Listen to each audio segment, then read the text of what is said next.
Está começando mais um programa Evidências, sempre em busca de fatos que comprovem a veracidade histórica da Bíblia Sagrada. Na semana passada, iniciamos uma apresentação resumida da história dos judeus, um dos povos mais influentes de toda a história e de onde saiu o cristianismo. Ali vemos como este povo teve participação direta na preservação das verdades divinas e como, através de um homem chamado Abraão, Deus fez surgir a linhagem que traria ao mundo o Messias Salvador. Também vimos como os patriarcas antes nômades e pastoralistas deixaram a vida do deserto para fixarem-se nas terras de Canaã. Antes disso, porém, eles se mudam provisoriamente para o Egito e lá são muito bem tratados, até que um novo faraó sobe ao poder e os oprime com mão de ferro. Os hebreus, a partir de então, são reduzidos à mais terrível forma de escravidão. Essa opressão dura centenas de anos, até que Moisés surge no Egito e os liberta dali. Os passos seguintes você se lembra. Eles caminham para Canaã, tomam posse da terra e a dividem também entre 12 tribos conforme os 12 filhos e netos de Jacó. Nós também explicamos no programa anterior que hebreu foi o primeiro apelido dado ao povo que era aplicado ao próprio patriarca Abraão. Mas depois que já estavam assentados na terra de Canaã, a terra prometida, eles passaram a ser mais conhecidos pelo nome de Israel, possivelmente em homenagem ao patriarca Jacó, que passou a se chamar Israel depois de sua vitória sobre o anjo do Senhor. Nossa descrição parou nos tempos da monarquia, quando, após a morte do rei Salomão, uma revolta interna dividiu o território em duas partes.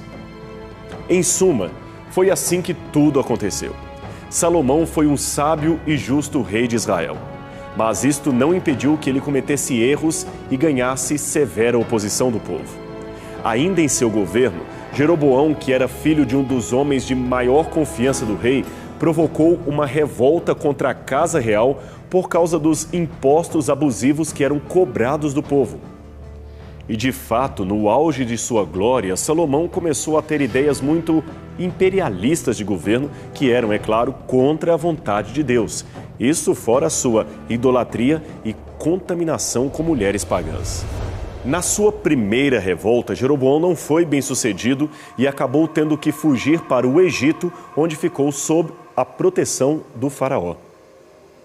Mas tão logo morre o rei Salomão, 10 tribos do norte simplesmente não aceitam que Roboão, o filho e príncipe herdeiro, assumisse o controle do reino. Isto porque eles certamente sabiam que Roboão os subjugaria tal qual havia feito o seu pai. Então Jeroboão, que havia regressado do Egito nessa época, foi eleito rei por essas tribos rebeldes e Roboão não teve escolha senão governar sobre as tribos de Judá e Benjamim, que ficavam ao sul. Então a nova configuração do reino passou a ser assim. A parte em azul no mapa, composta por 10 tribos, passou a se chamar Israel, ou Reino do Norte, e mais tarde Reino da Samaria. Já a outra parte amarela seria o reino da Judeia, composto pelas tribos restantes que aceitaram ser governadas pelo filho de Salomão. As vantagens do sul é que eles ficaram com a cidade de Jerusalém como a sua capital e também com o lindo templo que Salomão havia construído. E também com a tribo dos sacerdotes levitas, que garantiriam o sistema legal de sacrifícios conforme as prescrições de Deus através de Moisés. Já as 10 tribos do norte tinham como vantagem o fato de serem numericamente mais representativas e de possuírem a parte mais fértil do reino, inclusive as mais importantes fontes de água de todo o país. Mas, para ambos havia a desvantagem que agora eram inimigos um do outro e assim ficariam por um bom espaço de tempo. Jeroboão, empolgado com o poder, não perdeu tempo em proclamar a sua plataforma de governo. Ele escolheu a cidade de Siquém para a capital do seu novo reino e permaneceu ali por 5 anos aproximadamente. Depois ele transferiu a capital para Penuel e Tirsá e só mais tarde, sob o comando de outro rei, foi construída a cidade de Samaria, que se tornou a capital definitiva do Reino do Norte, a saber, Israel. Enquanto isso, os cidadãos do sul seguiam com seu reino, que agora era conhecido como o Reino de Judá. E aqui vem um detalhe importante. Você se lembra que dissemos que o Reino do Sul, o Reino de Judá, tinha a vantagem de ter em seu território Jerusalém e o grande templo do Senhor? Pois bem, Jeroboão temeu que o povo de Israel, o povo do norte, se ajuntasse ao povo de Judá, unificando novamente o reino e se tornando contra o seu governo. Afinal de contas, ele não era um descendente legítimo de Davi. Então o que ele fez? Ele impediu que os seus súditos fossem até Jerusalém e ao templo judeu para realizar sacrifícios e ofertas religiosas. Ao invés disso, deveriam realizar os seus rituais religiosos ali mesmo, no território de Israel. Para isso, Jeroboão mandou construir 2 santuários no norte, um na cidade de Dan, outro na cidade de Betel. Esses santuários, porém, eram completamente idólatras, contrários aos ensinamentos de Moisés. Semelhante aos rebeldes do deserto, ele fez 2 bezerros de ouro e incentivou o povo a se prostrar diante deles. Como se não bastasse, ele escolheu a seu bel prazer novas datas para o feriado religioso e constituiu sacerdotes particulares que não eram da tribo de Levi. De um modo geral, pode-se dizer que Israel sempre caracterizou-se por essa instabilidade política em todo o seu território. No curto espaço de 209 anos, houve 19 reis de diferentes dinastias que se sucederam com golpes de Estado, assassinatos, chacinas e traições. Enquanto isso, Judá também seguia tendo seus reis, alguns justos, outros nem tanto. Mas a situação ficou péssima mesmo quando Israel se aliou à Assíria para destruir Judá. E Judá, por sua vez, tornou-se vassala da Assíria para resistir aos ataques do norte. O resultado foi que em 722 a.C., os assírios varreram do mapa Israel, fazendo desaparecer a maior parte das 12 tribos. Aliás, a determinação de seu destino depois do ataque assírio é até hoje motivo de muito debate entre os acadêmicos, onde foram parar as tribos perdidas de Israel. Judá, por sua vez, continuou existindo, mas também foi atacada 117 anos depois, desta vez por Nabucodonosor, rei da Babilônia, que levou o povo em cativeiro, destruiu o templo e a própria cidade de Jerusalém. Eles não desapareceram como seus irmãos do norte, mas o trauma do cativeiro ficou por muito tempo marcado de modo indelével na memória do povo. Agora, por outro lado, é interessante notar que, apesar da queda de Jerusalém, menos de 2 séculos depois de Samaria, a capital do reino de Israel, ao serem levados para o cativeiro da Babilônia, os moradores de Judá mantiveram, pelo menos em parte, fortes laços culturais que os mantiveram mais unidos que seus vizinhos do norte. Isso talvez seja graças às profecias de Jeremias, que previu o exílio e afirmou que o mesmo duraria apenas 70 anos. Depois disso, de fato, o povo voltou para Jerusalém, reconstruiu a sua cidade, reconstruiu o templo e ainda haveria de receber o Messias, o que realmente aconteceu na história. Nesse período de cativeiro que surge pela primeira vez o uso do termo judeu, referindo-se não apenas aos membros da tribo de Judá, mas a todos os descendentes vivos de Abraão que viveram e sobreviveram ao exílio da Babilônia. Depois disso, já na época dos persas, o termo judeu passou a significar o seguidor da religião judaica, isto é, da fé de Abraão. E muitos estrangeiros que se convertiam a essa fé semítica também passaram a se identificar como judeus ou membros espirituais da tribo de Judá. De certa forma, foi através da tribo de Judá que a tradição judaica se preservou, existindo com força até os dias atuais.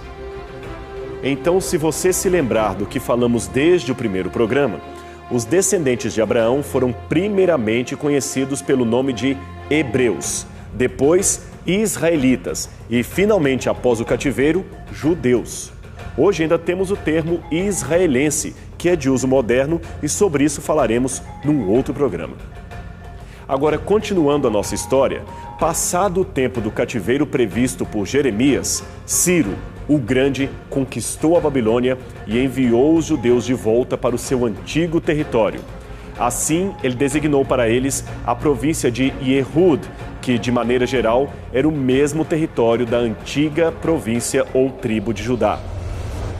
Os judeus habitaram ali até o 2º século da era cristã. Eles reconstruíram o templo, enfrentaram outros inimigos, novos inimigos, e acabaram dominados pelos romanos. Em todo esse tempo, do cativeiro à chegada dos romanos, o país passou a ser dirigido por leis judaicas.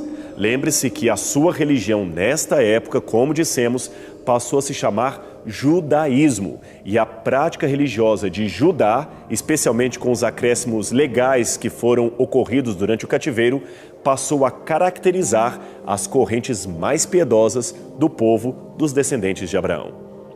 Foi nesse período do cativeiro e também depois dele que surgiram as sinagogas, o partido dos fariseus, os saduceus, os escribas da lei e outros elementos fortes da identidade judaica.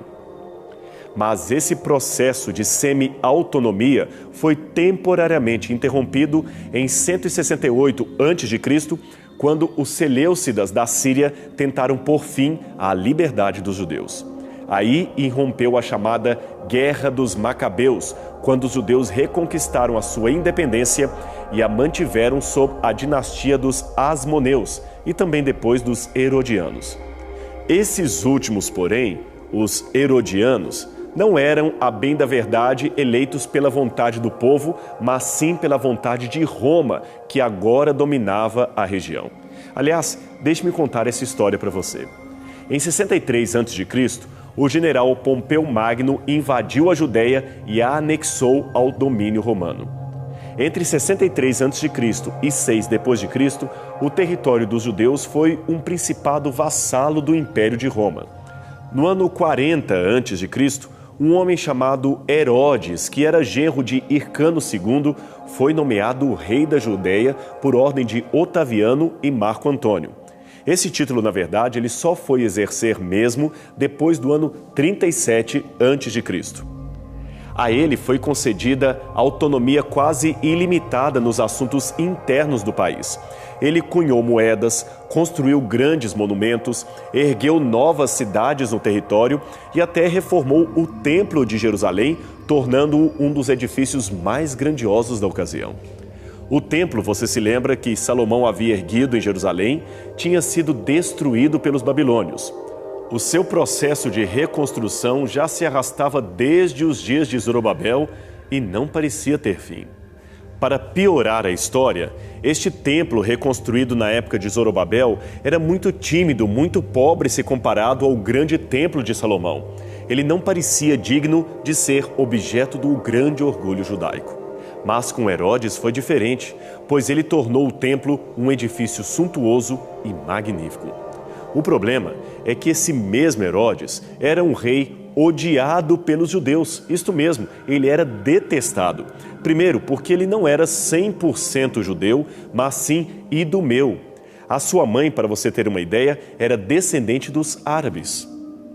Em segundo lugar, Herodes era detestado porque tornou-se um adulador dos romanos. E em terceiro lugar, ele também era odiado porque era um louco. A história revela que ele mandou matar vários membros de sua família porque temia que alguns deles pudessem tomar-lhe a coroa. Aliás, isso explica porque ele mandou matar os bebês de Belém apenas porque tinha medo de que uma criança dali tomasse o seu domínio. Quando Herodes morreu no ano 4 a.C., o seu território foi dividido em 3 principados e repartido entre os seus 3 filhos sobreviventes, a saber, Arquelau, Filipe e Herodes Antipas.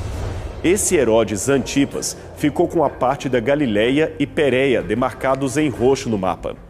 Foi ele também o mesmo rei que no futuro mandaria matar João Batista e pediria a Jesus para operar um milagre, prometendo livrá-lo da morte caso o fizesse. Era um homem fraco e frívolo, praticamente destituído de todo e qualquer bom traço de caráter. Voltando ao mapa, você vê um território marrom que foi dado a Filipe, e a parte avermelhada, que compreende a Judeia, foi oferecida a Arquelau. Aquela era a parte mais importante do reino, onde ficava a cidade de Jerusalém. Mas Arquelau conseguiu ser pior ainda que seus irmãos. Por causa de sua incompetência administrativa, Roma o tirou do poder e enviou procuradores latinos para administrarem o território em seu lugar. O próprio Arquelau terminou indo para o exílio por ordem de César e nunca mais voltou à Judeia. Mesmo seus irmãos passaram a ter um domínio relativizado da região, porque a partir de 6 d.C., o território dos judeus deixou de ser um principado para tornar-se uma província romana administrada parcialmente pelo governador da Síria.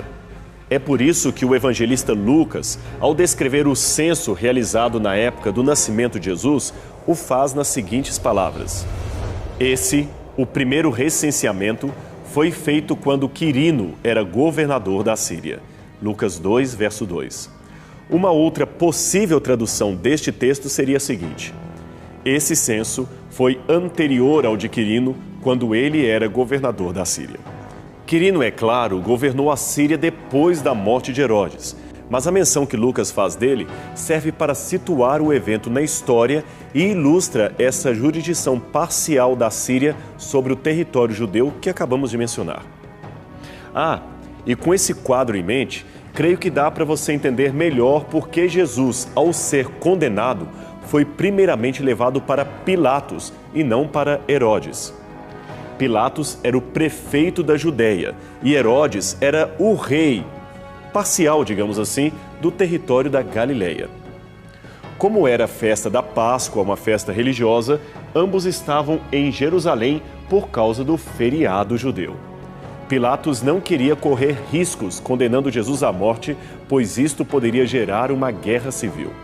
Então ele o enviou a Herodes, que depois de fazer umas perguntas tolas a Cristo, o enviou de volta a Pilatos, conforme relata o Evangelho. Então o tempo foi se passando e 39 anos depois desse episódio, isso é, da morte de Jesus, o belo templo judeu restaurado e ampliado por Herodes o Grande também foi terrivelmente destruído, desta vez pelos romanos. Aquele foi outro duro golpe na história dos judeus. Em Roma, é possível ver até hoje esse relevo no Arco de Tito, comemorando a destruição do Templo de Jerusalém, e esta moeda em especial de bronze foi cunhada com os dizeres Iudeia capta, isto é, Judeia capturada. Ela foi feita para relembrar a derrota dos judeus. Durante o período desse segundo templo, o Sinédrio era a autoridade máxima judiciária do povo. O seu conselho reunia 71 membros e ficava em Jerusalém. Mas depois da destruição do templo e da cidade, esse mesmo Sinédrio teve de se transferir para a cidade de Yavné e a sua autoridade continuou sendo reconhecida até mesmo pelos romanos. Agora, sem Jerusalém e sem o templo, símbolo máximo da nação, uma grande parte dos judeus que já morava fora de Israel desde os tempos da Babilônia ficou ainda mais à mercê de costumes diferentes daqueles que moldavam a identidade e o caráter espiritual do seu povo.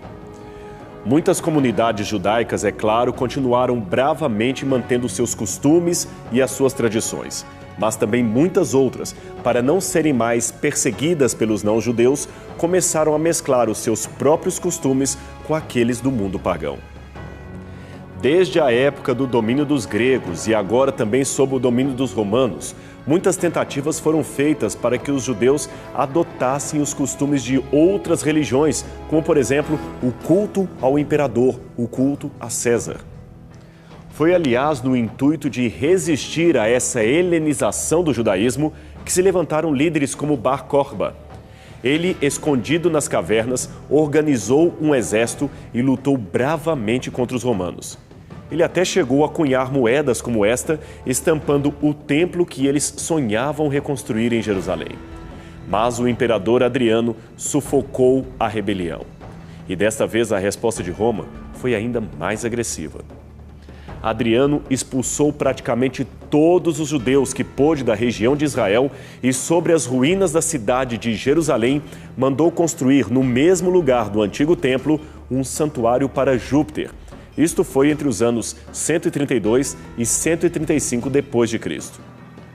A própria cidade de Jerusalém foi então batizada com o nome pagão de Aelia Capitolina, e por muito tempo os judeus foram proibidos até mesmo de chegarem nas proximidades de sua antiga capital.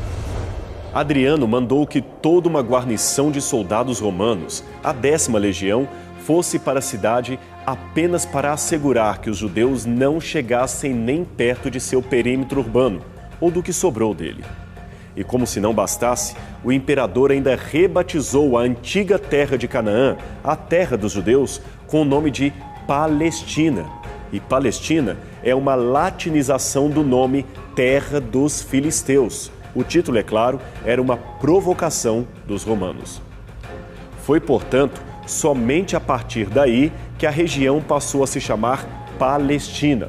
Logo, nunca houve o que alguns chamam de Palestina dos tempos de Jesus, pois a região simplesmente não tinha esse nome. Demoraria ainda muito tempo para que os judeus pudessem voltar para a sua terra e recriar o seu país, o seu Estado, o Estado de Israel. Mas o nosso tempo novamente está acabando e esta é uma parte da história que vamos ter de deixar para a semana que vem.